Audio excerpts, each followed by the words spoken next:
قال الملأ الذين كفروا من قومه لئن اتبعتم شعيبا إنكم إذا لخاسرون.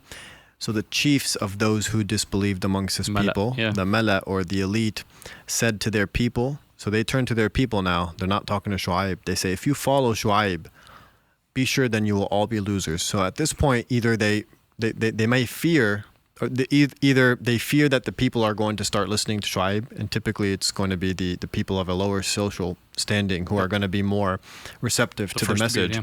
Or the people have already started listening to Prophet Shu'aib.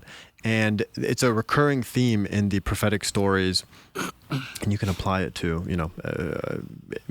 I guess any time, is that the people who have the most to lose, the elite, the ones who are benefiting from the system in place, are going to be the ones who are going to fight you tooth and nail to make sure it stays in place. Put the most resistance up. Exactly. And they're going to go deep into their pockets to spend everything that they have to keep the system in place, to vilify you, to demonize what message you're trying to preach.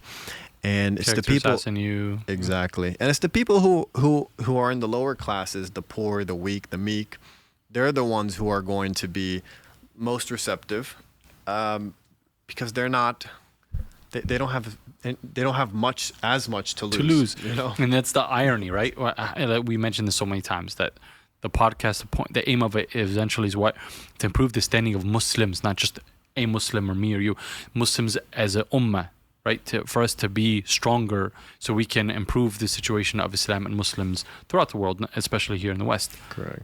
But having said that, not having much typically means you don't have much to stand between you and the haqq. Correct. You don't have car payments, house payments, cell phones, all this stuff, and all these things that tie you down to the dunya that prevent you from accepting your vision the haqq is less blurred, Yeah, you focus on what matters. That's what it's going to be.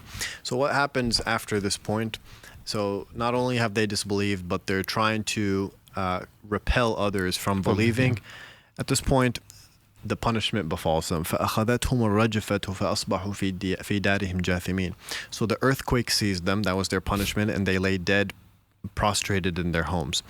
And the mufassirin, or the scholars who interpret the Quran, say that the punishment of the people of Shu'aib happened in this way: that the clouds came over their heads, and then the wind stopped. So the air was still, it was dry for a number of days.